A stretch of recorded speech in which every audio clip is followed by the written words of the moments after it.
श्रीरामचन्द्राय तद्दिव्यमव्ययं धाम सारस्वतमुपास्महे यत्प्रसादात् प्रलीयन्ते मोहान्धतमसश्चटाः। विश्वं दर्पणदृश्यमाननगरी तुल्यन्निजान्तर्गतम् पश्यन्नात्मनि मायया बहिर्योद्भूतं यथा निद्रया। यस्साक्षात् कुरुते प्रबोधसमये स्वात्मानमेवाद्वयम् तस्मै श्रीगुरुमूर्तये नमः इदं श्रीदक्षिणामूर्तये। कञ्जासनादिसुरवृन्दलसत्किरीट कोटिप्रकर्षणसमुज्ज्वलदङ्घ्रिपीठे त्वामेव यामि शरणं विगतान्यभावं दीनं विलोकय दयार्द्रविलोचनेन। श्रीराम जय राम जय जय राम।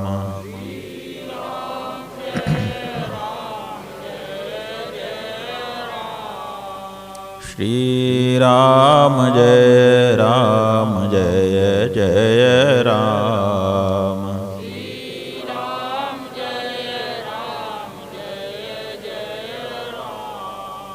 धर्म की अधर्म का, प्राणियों में विश्व का, गौ माता की, गंगा माता की, धरती माता की, तुलसी माता की, नमः पार्वती पतये हर हर महादेव। यहाँ पर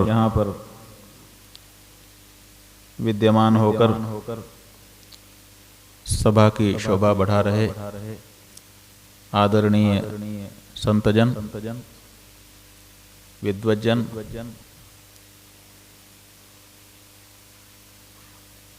आदरणीय मातृशक्ति, सुधी श्रोतृवृंद,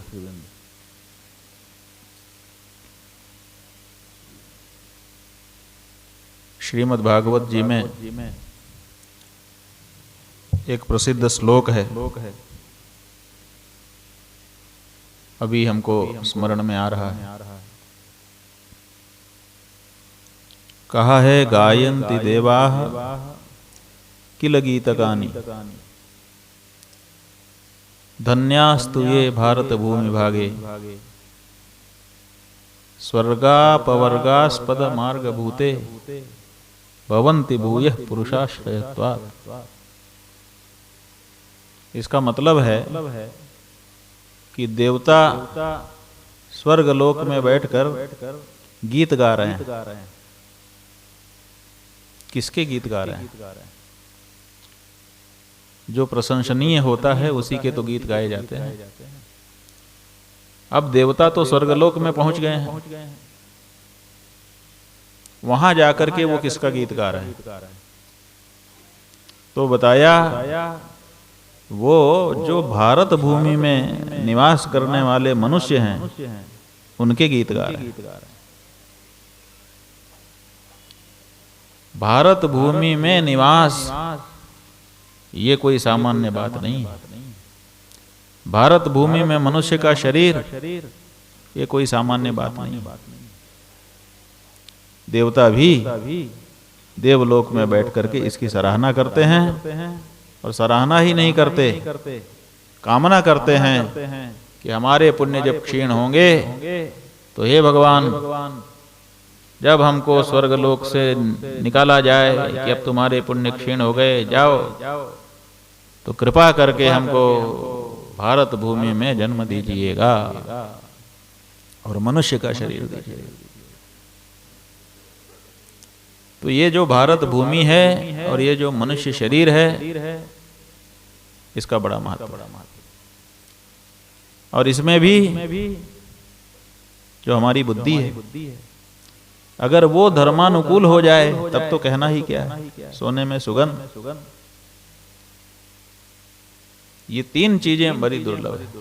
इसीलिए भगवान शंकराचार्य जी ने विवेक चूड़ामणि में कहा, मानुष्ये सति दुर्लभा पुरुषता पुंस्त्वे पुनर्विप्रता विप्रत्वे बहुविद्यता अतिगुणता तत्रापि लोकज्ञता। इस तरह से अंत में उन्होंने कहा, धर्मे मतिर दुर्लभा, धर्म में मति दुर्लभ होती। तो सबसे पहले तो भारत भूमि में जन्म दुर्लभ है। उसके बाद भारत भूमि में भी जन्मे पशु पक्षी कोई भी योनि मिल सकती है, मनुष्य की योनि मिलना मुश्किल है। और मनुष्य की योनि मिल जाने के बाद हमारी बुद्धि धर्म में लग जाए, हमारा जीवन धर्मानुकूल हो जाए, ये दुर्लभ है। और आप में से बहुत लोगों को भगवत कृपा से आज ये अवसर प्राप्त है, इसीलिए हम आपका अभिनंदन करना चाहते हैं। आप सोचते होंगे कि भारत भूमि में बहुत से मनुष्य हैं। नहीं नहीं नहीं, आपकी भूल है। मनुष्य रूपेण मृगाश्चरन्ति। कुछ मनुष्य जो हैं वो दिखाई तो देते हैं मनुष्य जैसे, लेकिन असल में मनुष्य अभी हो नहीं पाए हैं। वो बिना सींग पूंछ के पशु ही हैं। किसी कवि ने कहा है, विद्वान लोग बार बार उच्चारण करते हैं, साहित्य साहित्य संगीत कला विहीनः साक्षात पशु पुच्छ विषाणहीनः। जिसमें साहित्य नहीं है, संगीत नहीं है, कला नहीं है, ये तीनों मिलाकर के ही धर्म बनता है। वो साक्षात पशु है, भले उसके सींग और पूंछ नहीं दिखाई दे रही, बड़े बड़े दांत भले नहीं है, लेकिन पशुता से अभी वो ऊपर नहीं उठा है। आहार निद्रा भय संततित्वम समानमेतत् पशुभिर्नराणाम धर्मो हि तेषाम् अधिको विशेषो धर्मेण हीनः पशुभिः समानः। किसी दूसरे विद्वान ने कहा, खाना पीना, रोना डरना मरना, संतान पैदा करना, ये सब तो मनुष्य पशु दोनों करते हैं। मनुष्य पशुओं से श्रेष्ठ किस कारण से है? केवल एक ही कारण है, दूसरा कोई नहीं, कि मनुष्य धर्म को अंगीकार करता है अपने जीवन में, और पशु धर्म को अंगीकार न करके मनमाना करता है। जब भूख लगी जो मिला खा लेता है।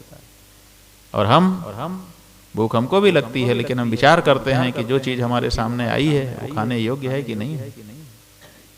तो ये विचार पशु में नहीं है और हम में है, इसीलिए हम मनुष्य से श्रेष्ठ हो गए। अब ये जो हमारी श्रेष्ठता है ये कितने लोगों में आ गई, ये कहना मुश्किल है। इसलिए मनुष्य शरीर भले बहुत दिखाई दे रहे हों, लेकिन मनुष्य तो कम ही बचे हैं। आप दूसरी तरह से भी देख सकते हैं कि अपने लोग कहते हैं कि हिंदू कितने हैं देश में, पता चलता है कि 100 करोड़ है। दूसरी जनगणना में कुछ और कम बताया गया है। मान लीजिए मोटा मोटी 100 करोड़ अगर हिंदू हैं, तो क्या सब हिंदू हैं? देखिए, नाम का हिंदू होना और काम का हिंदू होना दोनों में अंतर है। तो नाम के हिंदू तो बहुत हैं। अपने को जब सामने कागज आता है तो उसमें कॉलम बने रहते हैं कि आप अपना धर्म बताइए, तो उसमें लिख देते हैं हिंदू। लेकिन हिंदू नाम से जो कुछ करना है, क्या सचमुच उसको कर रहे हैं? क्या अपने जीवन में उन्होंने धर्म को अपनाया है? क्या अपने खान पान को, अपने रहन सहन को हिंदू जैसा बनाया है? क्या उनको देखकर या उनके आचरण को देख करके आपको ये बोध होता है कि ये हिंदू है? मुश्किल हो गया। पहचान खतरे में पड़ गई है। कोई बड़ी पहचान नहीं है हमारी। हमारी पहचान तो बड़ी छोटी सी है और सबसे ज्यादा कारगर है। एक ही पहचान है कि हमारे यहाँ तिलक होता है, हमारे माथे पर तिलक लगा दिया जाए। ये कोई नहीं लगाता संसार, ये केवल हिंदू लगाता है। लेकिन इतना लगाने में भी और जगह तो बहुत कुछ करना पड़ता है, यहाँ तो केवल इतना है कि एक छोटा सा तिलक माथे में लगा लो। लेकिन हम लोगों को भारी लग रहा है, जैसे बहुत बड़ा बोझ माथे पे रख दिया गया। लग रहा है कि नहीं लग रहा है? आप लोगों को बड़ी तकलीफ होती है कि तिलक लगा दिया। बड़े बड़े हिंदूवादी नेताओं के वीडियो हम लोगों ने देखे, कहीं पर गए तो उनको तिलक लगा दिया गया, लगाते ही जेब से रुमाल निकाल करके पोंछ देते। इतना भार। दूसरे लोग सिर पे बहुत कुछ रखते हैं, हमारे यहाँ थोड़े से बाल छोड़ देने के लिए व्यवस्था बना दी गई कि थोड़ी चोटी रख लो। लेकिन हमको तो लगता है कि सारी दुनिया का भार चोटी है, जल्दी से इसको कटवाओ। अब हमने तिलक पोंछ दिया, चोटी काट दी, कांच लगाने का तो कोई सवाल ही नहीं उठता है। लेकिन हम हिंदू हैं, समस्या ये है। तो खाने का तरीका हमारा बदल गया, पहनने का तरीका हमारा बदल गया, रहन सहन बदल गया, यहाँ तक कि हमने अपनी तिथियों को भी छोड़ दिया। अब हम अंग्रेजी तारीख से अपना जन्मदिन मनाते हैं, अपने विवाह की तिथि मनाते हैं, और कुछ लोग मांग कर रहे हैं कि ये जो रामनवमी, दीपावली आदि आती है, इसको भी अंग्रेजी तारीख के अनुसार कोई फिक्स कर दिया जाए और फिर उसी में हम लोग मनाना शुरू कर दें। भारतीय तिथि में मनाने में हमको संकोच होने लग गया है। इतना ही नहीं, स्थिति तो ये है कि हिंदू नाम से हमको गौरव नहीं होता। हम अपने आप को हिंदू दिखाने में हीन भाव महसूस करते हैं। कोई कह दे, हमको लगता है कि जैसे हमको बहुत पिछड़ा हुआ कह रहा है। ओबीसी, धर्म का ओबीसी हमको कहा जा रहा है, ऐसी फीलिंग हमको आती है। अंग्रेजी में बोलने से आप लोग समझते हो, ऐसी परिस्थिति हो गई। अगर शुद्ध हिंदी के शब्दों का उच्चारण किया जाए तो आपको समझ में ही नहीं आता। जब तक आपकी हिंदी में 10-20 अंग्रेजी के शब्द ना आ जाएं, आपको लगता ही नहीं है कि आप भाषा का उच्चारण कर रहे हैं। अब आप समझते हैं कि हम दूसरों की नकल करके बहुत अच्छे हो जाएंगे। तो देखिए, ये बात जान लीजिए कि जो व्यक्ति अपना घर छोड़ करके किसी और जगह पे जाके बसता है, 50-50, 100-100 साल बीत जाने के बाद भी वो अमुक जगह वाला ही कहलाता है, और वहाँ के जो मूल निवासी हैं उससे परहेज ही रखते हैं, उसको शामिल ऊपर करते हैं, अंदर से तो नहीं करते हैं। जहाँ जहाँ मूल निवास का प्रकरण आया, महाराष्ट्र में शिवसेना वालों ने चलाया, और भी जगहों पे समय समय पे चलता ही रहता है। 50-50 साल से, 100-100 साल से जो लोग आए हैं, 5-5, 7-7 पीढ़ियां बीत गई हैं, वो भी वो स्थानीय नहीं माने जाते, वो बाहरी ही माने जाते हैं। तो जब इतना लंबा हो जाने के बाद भी बाहरी ही माने जा रहे हैं, तो आप उनका तौर तरीका अपना के कब उनके हृदय में बस जाओगे। अपना आपने छोड़ दिया, और जिनका आपने अपनाया है वो आपको मानने के लिए तैयार है। और अगर उनको आपको मानना होता तो वो आपके देश में आकर के आपकी शिक्षा पद्धति को बदलते ही क्यों? क्योंकि उन जब यहाँ पर थे तो उन्होंने आपकी शिक्षा पद्धति को बदल दी। इंडियन एजुकेशन एक्ट लागू कर दिया गया, और इंडियन एजुकेशन एक्ट में आया क्या? यही आया कि हमको धर्म की शिक्षा नहीं दी जा सकती। आज भारत में भारत का जो संविधान लागू है, उस संविधान के अंतर्गत धारा 30A बनी हुई। मुसलमान अपने मदरसे में, जिसमें सरकारी ग्रांट मिल रही है, नमाज कैसे पढ़ी जाए, कुरान की आयतें कैसी पढ़ी जाएं, वो पढ़ा सकता है। ईसाई प्रेयर कैसे की जाए पढ़ा सकता है। लेकिन हिंदू संध्या वंदन कैसे किया जाए ये नहीं पढ़ा सकता, आचमन कैसे किया जाना चाहिए, प्राणायाम कैसे किया जाना चाहिए ये पढ़ा नहीं सकते आप। रोक है संविधान की तरफ से। आपके ही देश में आप अपने बच्चे को अपनी संस्कृति, अपनी सभ्यता, अपना धर्म, अपना तौर तरीका सिखा नहीं सकते। आप कहते हैं हम आजाद हो गए। और आपकी जो प्रतीक हैं उन प्रतीकों का क्या हाल है? कभी ये देश भारत ये राज सत्ता को तुच्छ समझता था। ये देश कितना ऊंचा था कि राजा का सिंहासन हमको छोटा लगता था, और जो लोग राज सिंहासन पर बैठते भी थे, चौथे पन नृप कानन जाहि। बड़े बड़े राजा देख लीजिए, बड़े प्रतापी थे, चक्रवर्ती हो गए, लेकिन जैसे ही उनका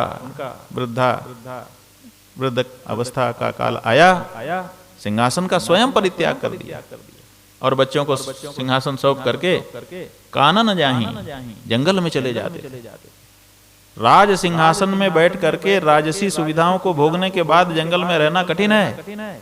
अगर कोई बचपन से ही जंगल में रहे तो उसके लिए जंगल कठिन नहीं है, लेकिन जो राजमहल में रह चुका हो, राजसी भोगों को भोग चुका हो, जब वो जंगल में जाता है तो उसकी कठिनाई का, और उसमें भी वृद्धावस्था, कितनी बड़ी कठिनाई। लेकिन हमारे राजाओं की बड़ी श्रृंखला है जिन्होंने समय आने पर अपना राज सिंहासन छोड़ दिया और जंगल में जाकर के तपस्या करते हुए अपना जीवन पूरा किया। क्यों? क्योंकि तुच्छ समझते। जिन राजर्षि के नाम पर हमारे देश का नाम भारत पड़ा, भरत, राजा भरत, वो राजा भरत भी चक्रवर्ती राजा थे, लेकिन उन्होंने समय अनुसार राज का परित्याग करके पुत्रों को राज्य दे करके जंगल में जा करके तपस्या करना आरंभ किया। वहां उनको मृग शावक से मोह हो गया, जिसके कारण उनकी मुक्ति नहीं हुई, फिर से उनको जन्म लेना पड़ा। वो कथा अलग है, लेकिन राज्य का परित्याग तो किया। हमारे जो राजा होते थे उनके कार्य तो देखिए आप, भारत के राजाओं के। महल बनाने में उनकी रुचि नहीं थी। उनकी रुचि काहे में थी? गंगा को स्वर्ग से धरती पर लाने।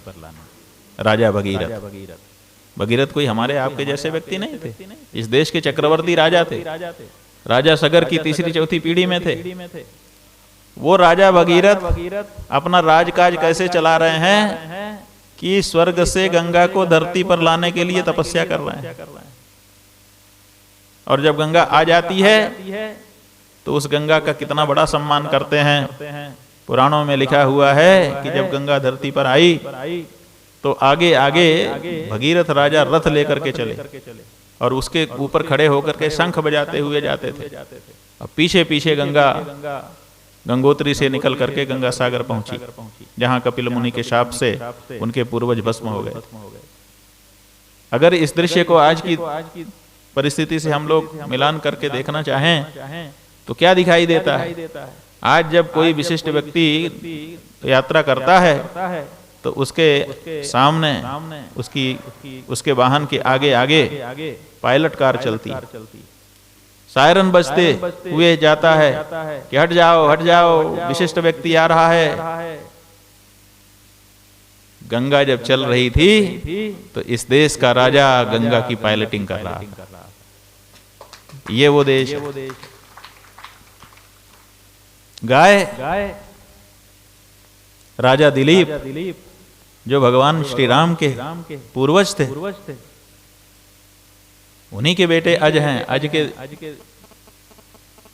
दशरथ हुए, उन्हीं दशरथ के श्री राम। वे स्वयं अपनी पत्नी सुदक्षिणा के साथ वशिष्ठ ऋषि के आश्रम में जाकर के गाय की सेवा करते हैं। जब गाय सवेरे दूध पिला करके बछड़ों को जंगल में चरने के लिए जाना चाहती है तो उसके पीछे पीछे पति पत्नी चलते हैं, कमर में तलवार लगाए हुए कि कहीं कोई इसके ऊपर आक्रमण करेगा तो हम इसकी रक्षा करेंगे। तस्याः खुरन्यास पवित्र पांसुम अपांसुलानाम धुरी कीर्तनीया मार्गम मनुष्येश्वर धर्म पत्नी श्रुते रिवार्थम स्मृतिरन्वगच्छत्। जैसे श्रुतियों के अर्थ का माने वेदों के अर्थ का स्मृतियां अनुगमन करती हैं, उसी तरह से नंदिनी नाम की जो गाय थी उसके पीछे पीछे राजा और रानी चल रहे थे। ये हमारे देश के राजाओं का काम था। और जब सिंह ने आकर के आक्रमण करना चाहा गाय के ऊपर, तो राजा दिलीप ने तलवार निकाल ली। खबरदार, आप आक्रमण नहीं कर सकते। सिंह ने कहा, महाराज ये आप उचित नहीं कर रहे हैं। राजा के कृत्य पर जंगल का एक पशु भी उंगली उठाता था। राजा इतना पारदर्शी हमारा होता था। आज राजा को अगर कुछ अच्छी बात कह दो तो उसको बुरा लग जाता है कि हमको क्यों टोक रहे हो। जंगल का पशु वो खड़ा हो गया, उसने कहा, राजन आप ये नहीं कर सकते, आप राजा हैं ठीक है, लेकिन अधर्म का आचरण नहीं कर सकते। राजा ने कहा, मैं अधर्म क्या कर रहा हूं, मैं तो धर्म कर रहा हूं, गाय की रक्षा कर रहा हूं। सिंह ने कहा, राजन सुनिए, आप गाय की तो रक्षा कर रहे हैं, लेकिन मेरी रक्षा कौन करेगा? आप राजा हैं, मेरी भी रक्षा करना आपका काम। गाय की रक्षा करिए, मुझे कोई बाधा नहीं है, मेरी रक्षा का क्या होगा?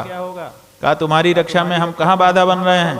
कहा, आप अगर हमको हमारा भोजन छीन लेंगे तो हम तो भूखे मर जाएंगे, तो आप हमारी कहाँ रक्षा कर रहे हैं?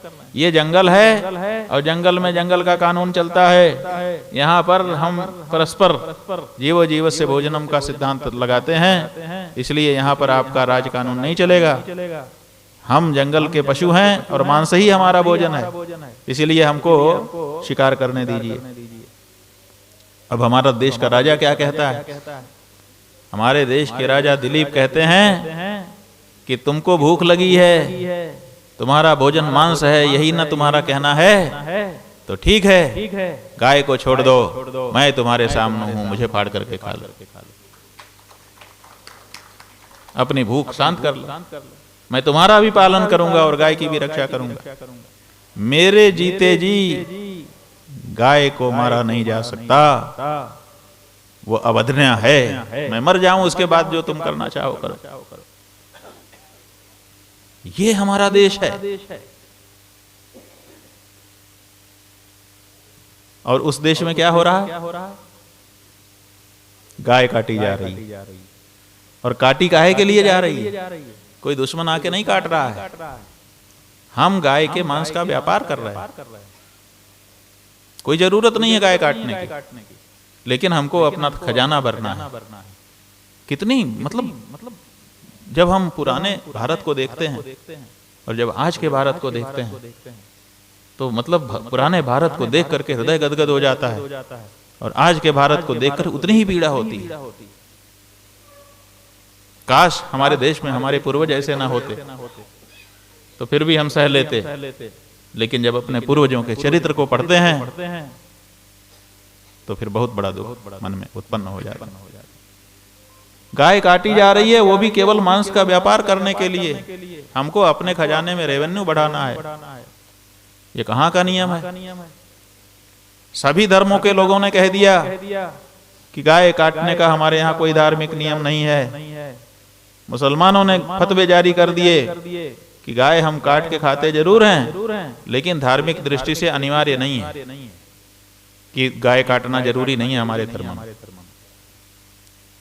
और फिर उन्होंने शरीयत निकाल करके बता दी कि कहीं कहीं तो ये भी कहा गया है, शरीयत है कि मोहम्मद साहब ने कहा है कि हम जिसका दूध पीते हैं उसका मांस नहीं खाते हैं।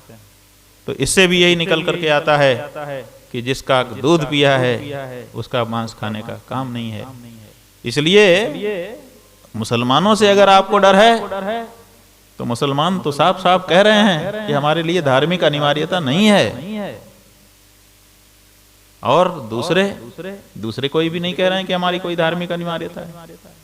तो फिर समस्या क्या है? गौ हत्या को भारत में रोकने के लिए केवल धन की पिपासा, केवल विदेशी लोगों को संतुष्ट करके उनकी कृपा को प्राप्त करने की हमारी राजनीतिक इच्छा।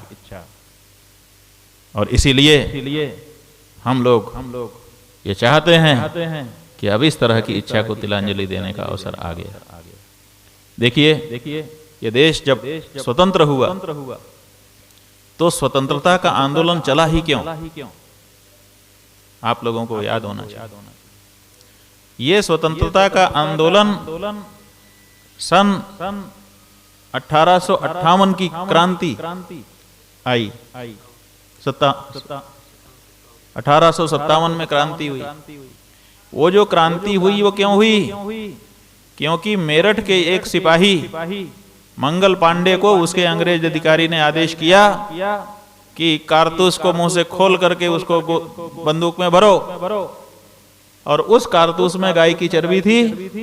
वो मंगल पांडे नाम का जो सिपाही था उसने इनकार कर दिया कि हुजूर हम ब्राह्मण हैं, भारतीय हैं, हिंदू हैं, हम गाय की चर्बी को मुंह से नहीं लगा सकते, इसलिए ये आदेश हम आपका पालन नहीं करेंगे।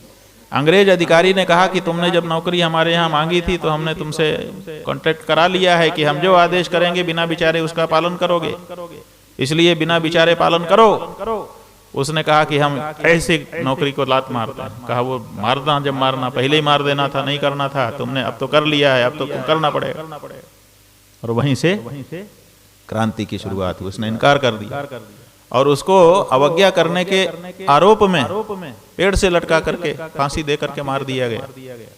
लोगों को ये ठीक नहीं लगा, भारत के लोगों को, कि मंगल पांडे तो ठीक कहता था, गाय को हम कैसे।